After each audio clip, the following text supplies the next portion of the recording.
So I came out with an idea, and this was at Players Club, female Polish bartender. I used to go in there to eat. I liked Players Club food. Truly, I liked their food. I thought Mary did a very good job who ran the kitchen, and I forget who were the Polish people in the kitchen, but I liked their food. She actually had really good food.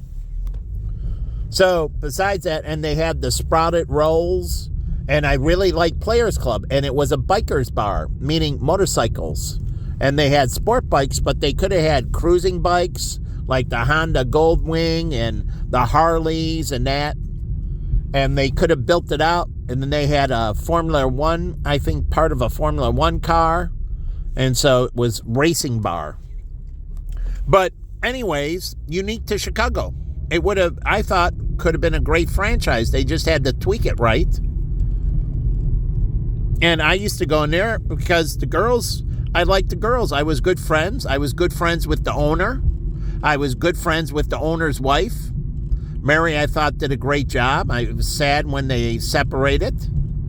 And maybe they're back together. I don't know. But anyways, let's leave that out. So I told the girl, why don't you do this? I said, people come here and they sometimes get intoxicated. And I said, just offer them a ride. Just call a taxi cab and for them. And when the taxi cab gets outside, tell the dispatch service to call you. Here, I'm near Northerly Island and Soldier Field and a Shed Aquarium and Northerly. Anyways. But when the taxi gets there, he'll call you back. And then you'll tell him the cab's outside. It's just a courtesy. And then I also just thought now, why don't doormen do that at hotels? The doorman has the taxi cab dispatch number. And they're like, get me a taxi. And he just calls Checker or whatever the cab is. There's many cab services. And he calls them and they said, okay, we're going to dispatch the nearest cab and it'll be there in 5 minutes. And so he tells the customer he has the dispatch number for the cabs. Yellow and Checker has. And if they say, hey, do you want a black car? Do you want a limo? Have a limo service. But taxi cab companies can buy private limo services. Like Yellow and Checker or Flash Cab now, they can buy a limo service, a black card service. So they can have limousines, just Lincoln Town cars, and then they can have SUV, not SUVs, but they could have the H2 Hummer, truly, as a black car, as a luxury vehicle, the H2 and H3 Hummer. That would be cool. I know they have the Hummer limo. My friend, Lottery Lance, he owned the car wash and limo service, and maybe he had, but anyways, and then the guy I used to run security with for stadium security at Arizona, the University of Arizona. I worked stadium security. Anyways, the Lottery Lance owned the limo service, and I forget the white guy, both whites, but I forget his name, so I just call him a white guy. He used to run the stadium security.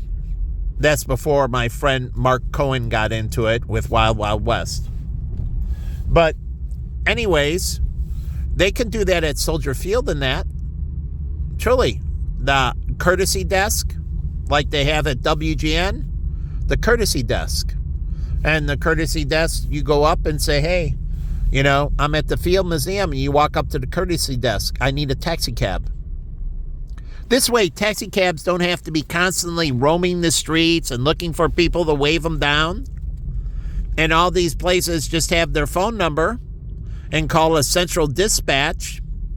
And you can set up an 800 number for them. Truly, an 800 number. So you take Checker, Yellow, and that, and you set up a service that it goes in, and then you work with them, and you have and integrate it where each of their cars are through GPS, and then you dispatch to, just like the internet search, it's an aggregator.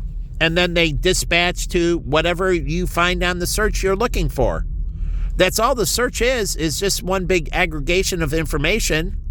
And so you're taking aggregation of people who want a taxi ride.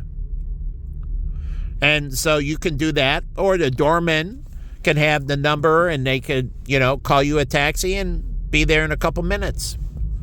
So they can set it up that way, give it out to all the doormen. Call this number, all the hotel doormen, all the doormen who work for the housing, the high rises and everything, and then the Field Museum and that, and you give them the number. All these places with the malls and that, call our number. Call our 800 number, and we'll go ahead and get a cab dispatch from you. Do you have any preference? Do you like yellow? Do you like flash? Do you like checker? Do you want a Hispanic? I can't remember the Hispanic cab company, but do you want them? Rojo is a Hispanic cab company. Do you want a Hispanic cab? Do you want an Asian cab driver? Do you want it doesn't matter. Do you have any preferences? Do you have a preference for the type of driver? Do you want a male or female? Truly, but again, you don't want them trying to hurt somebody. I mean, there's always the bad end of it where they're trying to target somebody. So that's the bad thing with request, is that people can target people. But you don't want that ending up being your liability. It was a stalker and he had and he called in and so on. So you have to verify the driver, the passenger that's requesting. So there has to be some kind of verification service, because you don't want to be like the Craigslist killer, right? So if they know that you know who the customer is, then the customer is less likely to do anything negative to the driver. Truly. And that's about delivery driving and everything. The one thing they don't do is they don't verify the person. Now you have cell phones, and this is what happened at the house. The black guy called from the house in California. He was holding 4 people in the basement plus the maid, 5 people. The maid was Hispanic. And I'm just using this as an example, but the pizza delivery service, it might have been Domino's. I think it was Domino's, but it didn't matter. They didn't verify that this person lived at this address. He didn't. He didn't live at the address. And so can we talk to the owner of the address? We can't deliver anything to an address without permission of the owner. That's all you have to say. We can't deliver to any address without the permission of the owner. Because he can set up a fake package coming from UPS or something, the Unabomber. So he put packages in the mailbox, but he put them in, and it looked like the mailman dropped them off. And the Unabomber may have known when the mailman left. He had to know when the mailman left. So the Unabomber was watching the mailman, and once the mailman delivered the mail, then he would go up to the mailbox, open it up, and stick his package in with the mail. But why don't you have locked mailboxes? Like my association, the mailman has a key for it. At least it makes it a little bit more difficult. And you can have a random key generator and go to digital where the mailman doesn't have a key anymore. And it changes every time. It's a random key generator. So it only for the mail service. So it's for UPS and that, and it works with the lock companies, and it generates a random key, and they don't see it. They just put their phone up and it opens the mailbox. And so only the mailman can stick mail in the box, and it verifies it was the mailman. And then you can have sensors on the mailbox. Truly, somebody else tries to jimmy your mailbox, the sensor goes off. It's not the mailman. He has an approved key, and it's not you. You have your approved key. Somebody else is tampering with the mailbox. So if they're trying to pick the lock, the sensor goes off. But the Unabomber, he waited for the mailman to deliver, And then the mailman delivered, then he would shove the package in afterwards. And so the person coming out didn't know and would grab the mail with the package that never came from the mailman. So the postal inspector, he would have never caught it because it didn't go through the mail. He just stuck it in with the mail.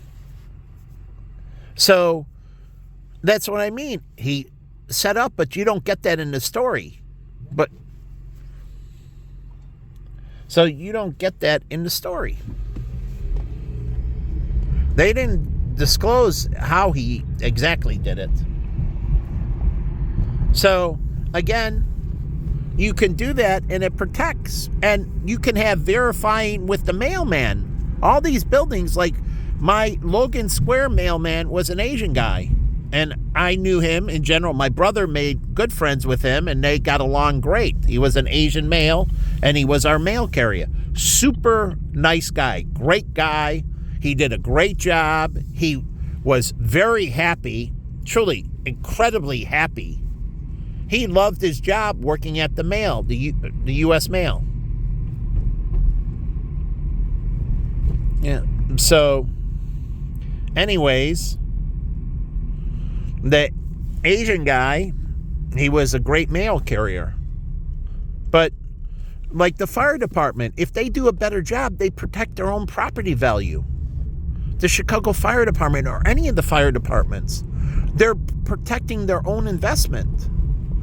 So the more houses go up, the less the houses are valued because the safety goes down. So the more fires there are, the less the property's worth. The less fires they are, the higher the property value. So firefighters take it in the pants. The more fires there are, like, let's give the casino Bally's that bought it from the MGM. The MGM had to sell it after the fire. The property value, Bally's had to come in, a new company altogether had to come in. No one would go to the MGM. It went bankrupt, the hotel. It went bankrupt. They had to build a whole new one away from that, and then they had to give assurances that it... So Bally's took over, and they renovated, and they made it the safest hotel in the world. Bally's took it over, the MGM. They put in new sprinkler systems on the roof, so they had gravitational. The water tanks were on the roof, so the water came downhill, not uphill. So they had the water tanks placed on the roof of the hotel because they wanted people to come back, and no one would go back in that death trap. And you can look it up, how many people died in the MGM fire in Vegas. They couldn't do anything. No one wanted to come near them. No one would book at the hotel. Who wants to burn to death? And they watch 9/11. You know how bad that is for real estate? Unbelievable. So firefighters don't understand. They take it in the pants. They buy property. They invest in many things. So they want to be able to put out the fire as quick as possible, minimizing damage, especially coming from Chicago, the home of the Great Fire, the home where the whole city burned. Now, think of Tokyo during World War II. Do you know during World War II, napalm that we dropped in Tokyo? We did drop napalm. They made their houses out of wood in Tokyo, out of wood. The whole Tokyo and these areas in Japan, they would go up because the homes were so close together, so close together. Unlike Europe, they built more brick. So that's a whole different effect with. But what I'm talking about we killed more people, not with the nuclear bombs. No one knows this. We killed more people dropping napalm, gas gel bombs on Tokyo and other places in Japan. And we would set the whole cities on fire. The houses were very close and they were all made out of wood. And so we would just set them all ablaze. More people died from either of the nuclear bombs. The nuclear bombs were just shock and awe. The nuclear bombs were shock and awe because the fires, they could fight them. They had firefighters and so on. They didn't do the greatest of job, but they had a fighting chance. With the nuclear bomb, they had no fighting chance. So the nuclear bomb just scared them to their core that they couldn't win. And so it was a shock and awe, just like Trump dropping the mother of all bombs in Afghanistan. It was just a shock and awe approach. And so, again, it was sending a signal to the people that you can't compete. And that's what the nuclear bombs, but we killed more people with napalm.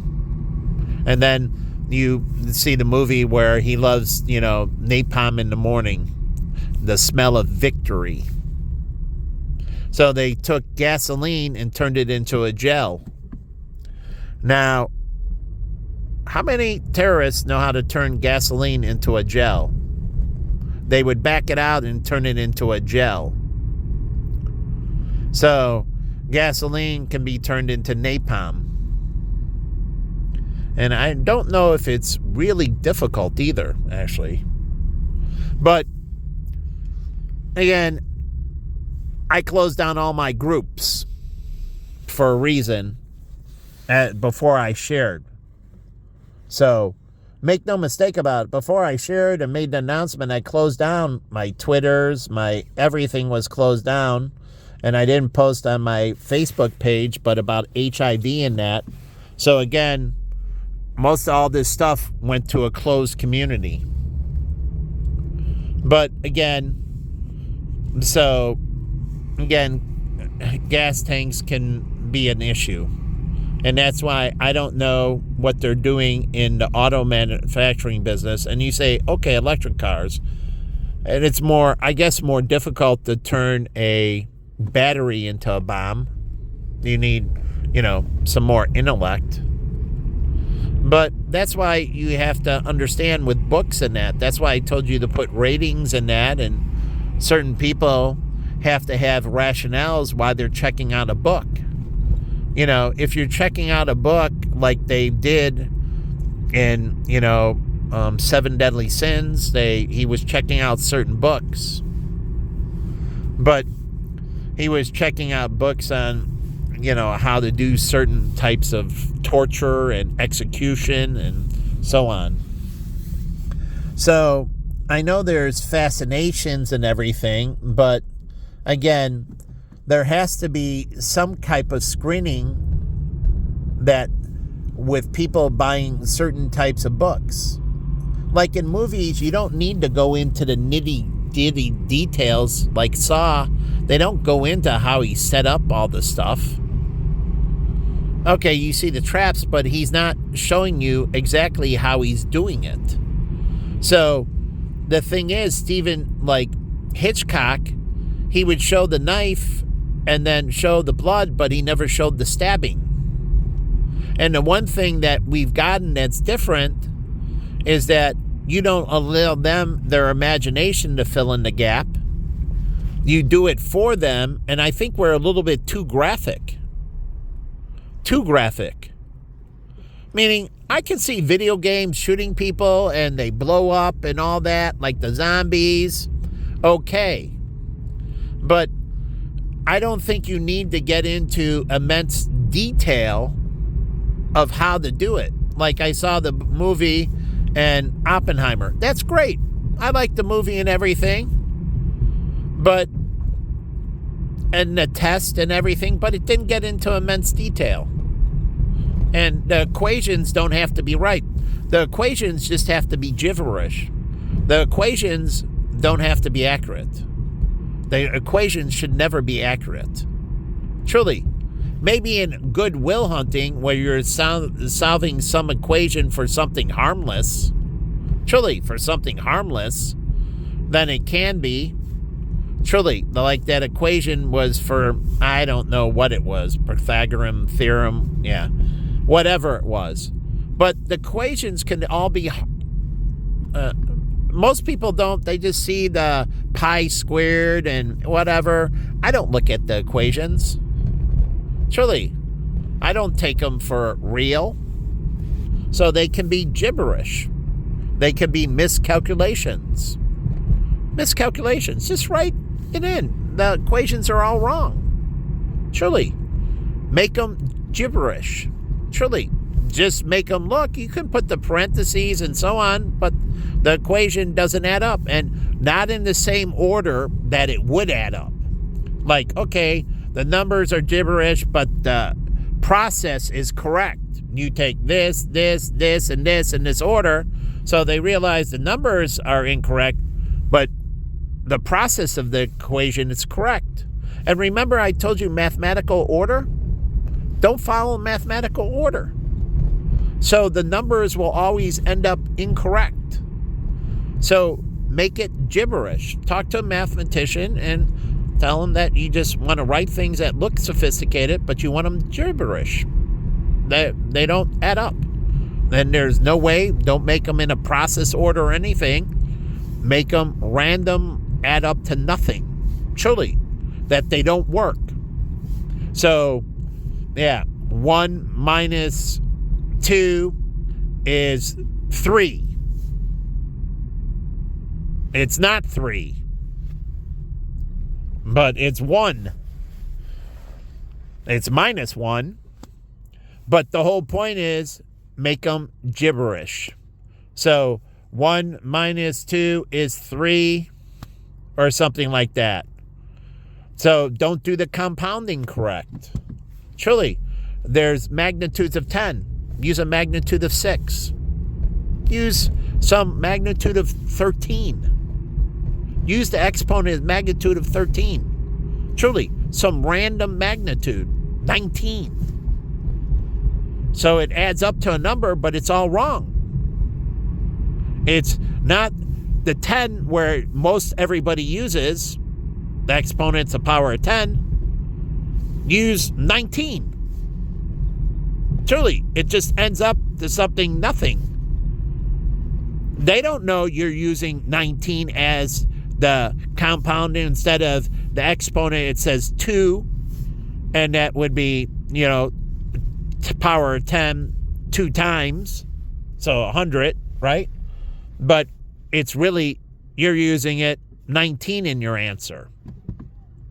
And then if they put it to the right number, it doesn't matter because it's gibberish if they substitute in 10 because they're going to try to do it with 10 and they're like, it doesn't match your number. But also, the normal way is gibberish. So even if they put it back in, so you can do all these things and you put, how do you say, flies in the ointment? So truly, flies in the ointment. So make them gibberish. Like they said, sugar and cocaine can ignite explosive. I don't know if sugar and cocaine can be explosive. But the whole point is, I have to look at the chemical formulas and so on and so forth and look at it. But truly, it adds up to nothing. It's just good for the thing. So it turns into lemon meringue pie. And yes, Coke used to use cocaine in their Coca-Cola. But just turn them into gibberish. That's all you have to do in all these movies and that. Don't make them work. Even the James Bond and everything. It can look cool, but it doesn't work. So just turn them into something gibberish. That it won't fly. That it will be unstable. Truly, you make it look stable in the movie, but in real life it's unstable. It doesn't work. It'll crash. So you can make it look real, and it's great for the movies. It's motion picture or TV magic. But in real life, it doesn't effing work. So make it into gibberish. And so you tell a good tale and everything's great, but it's gibberish. So people can watch all these movies and nothing happens because it's just all gibberish. And then that's where schools are supposed to have ethics in that. And people going into MIT and that have to have moral codes, and they have to maintain a certain standard, and you have to do backgrounds on them. So, again, you want to make sure that you're breeding moral people. So they have to have ethical codes. You can't just take somebody because they want to get in, and they might be a horrible person, and they are a hacker, and an evil hacker, not a white coat hacker, but a dark code hacker. Yeah, CIBC, the bank. But it could be a dark code hacker. And so, again, you have to have these morals. And you have to, even MIT can forbid you to work for certain institutions or certain governments. Truly, they say as a nuclear engineer trained at MIT, you cannot work for the government of Iran. You cannot work as a nuclear engineer for any Iranian company. You are strictly forbidden. Truly. And then you're yanked of your MIT, your engineering credentials, and everything else. But people going in know that I can't work, and nor can I be solicited, and nor can I be placed with this company. It's strictly forbidden. So these college institutions can do that. And that's the way they protect the world. That's the way they protect the world. So I don't know how North Korea got their nuclear engineers. I'm still wondering how they were taught the math and everything to do nuclear engineers. And so you can forbid, like, certain things. So, again, I love Ms. Park and everything, and I hope North Korea turns around, but they don't need nuclear engineers. They can do wind power, they can do solar power, they can do coal and oil, and they can do geothermal and many other forms of energy. But they don't have to do nuclear. And you can forbid that to be, and any educational institution that goes there won't teach nuclear engineering.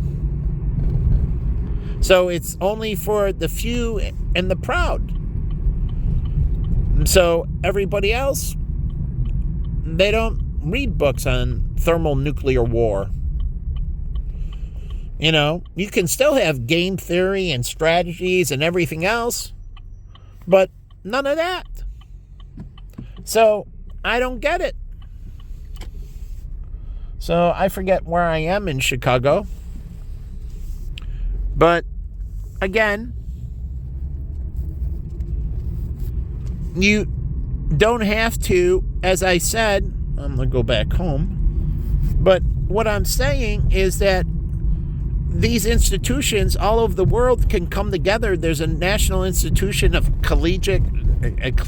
international collegiate something, and they can agree that they have certain things that they forbid for being taught in certain places.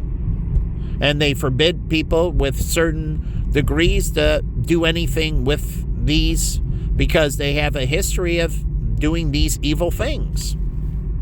So that's their penance. There's many other ways they can go about creating energy. So a dialysis center. Okay. So they work well. And dialysis could be used to lower glucose levels in that for people that have truly that insulin and that's not working. And like my friend John, he was on insulin. It was not effective and he lost his legs. So they could have set him up with dialysis because this thing, and it's a bridge the gap. Dialysis works for good with pancreas failure. If somebody has pancreas failure, until they, get certain things, they can, use dialysis. So people get injuries and many other things and so on. And I know there's ability, but in the brief time, it's a temporary thing, and you don't have to have that big tube insert and everything else. And that's why I was trying to change that with dialysis too. They have to put that, that insert in you, and it's big and it's not good. And then they have to worry about the insert getting infected. And my Oak Young, my friend, her father was on dialysis. And he's an older Asian man. And good story about this. Bad story, it happened. But he was coming out of a dialysis center, and she was coming to pick him up, and he tripped and fell down, and he couldn't get up. He was weak after the dialysis. Dialysis cleanses the blood and so on, and you tend to be lightheaded, and he shouldn't have been walking out of the dialysis center. They should have waited for him. Like hospitals, they give you the wheelchair to the door. Well, same with him. They should have waited till she was there, and he should have just sat in the dialysis center waiting for, they have a healthcare center here, but waiting for him. And so what happened? He fell down, and she was just pulling up. But before she pulled up, a white guy, so you say racism, ask her, she's Asian. A white guy parked the car, truly stopped the car, pulled it over immediately, saw him fall down, jumped out of the car, raced over, and picked him up. And she's telling our small group, and she's like, this guy, my dad fell down, and he stopped his car immediately. He jumped out, and he helped him to his feet and made sure he was okay. And she was all choked up. I get choked up over it. And yeah, I'm starting to tear up. But he jumped out of the car, and he helped him immediately. Good Samaritan. But she tells the story, and she gets all choked up. She couldn't believe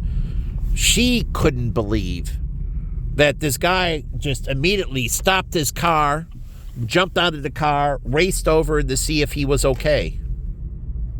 And she was incredibly choked up, and she remembered this white guy. And I'm not talking about race. It could have been a black guy. It could have been a Hispanic guy. It just happened to be a white guy. And to her, it made an incredible impression. And she always remembered that this guy, my father, he's on dialysis, he's weak, and so on and so forth, and he's elderly, and he fell down, and this guy just jumped out of the car and immediately saved him, helped him. And then she pulled up right behind him and thanked him. Now, I'll tell a bad story with me. So I'm pulling up to the Egg Experience, and I pulled up by the door to let my mom off, and she was in my car having a little problem standing up, and we got in an argument, and I was upset at her, and, so I wanted to give her a little bit of punishment, a little bit, truly. So I didn't help her as much getting out. I pulled up to the curb, so she's right there by the door, and she could just get open the door, step on the sidewalk, and walk inside. So I made that all easy, but she was having a little difficulty getting out of the seat. She got out of this, anyways. It wasn't like she wasn't going to get there. It was just a little bit of struggle. But when a guy came up, and he is a white guy, it doesn't matter. He came up and he was like, helped her. And I said, thanks, but I was pissed. I wanted my mom to pay penance. She did something, I'm taking her out to breakfast and that, and she did something very verbally cruel to me. And I understand taking it, but complete strangers, I'm not going to see again. My mother, I have to see all the time. And she did something very verbally cruel, and I wanted her to struggle a little bit, to feel the cruelty back. I wanted her to feel what it felt like to be a little bit, feel a little bit challenge, struggle. So I wanted her to feel a little bit of my pain. Truly, a little bit of my pain. I made everything I loved my mother, and I did everything I could for her. But I told her a long time ago, you earn things and you lose things. I'll put it that way. And she had to pay her penance. And the guy assisted her, and that's great. At least she struggled a little bit. But internally, I was a little bit pissed. He didn't do anything wrong. That's why I didn't say anything to him. I was like, thank you for helping my mother. And I know I'm the bad guy. I'm the bad guy. Truly. I didn't yell at him or anything else. And yes, you're the hero. I'm the villain. You're the hero. I'm the villain. And he felt good about himself helping this. And, he gave me the look like, why are you being so mean to this woman? How could you? Mean. I wasn't yelling and screaming. I just didn't give her a push from behind or help her, get out of my door and come around. Truly, so anyways, I wanted her to struggle a little bit. But he came as the savior. And that's fine. He looked like the savior. He looked like the good guy to her and everything else. Thank you, sir, for assisting me. And my son's a jerk. Okay, whatever. I just ate crow. But he didn't know what I was doing and why I was doing it.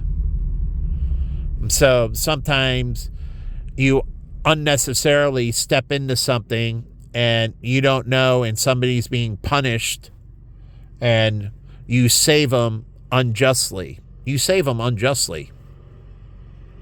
And what he did was unjust. And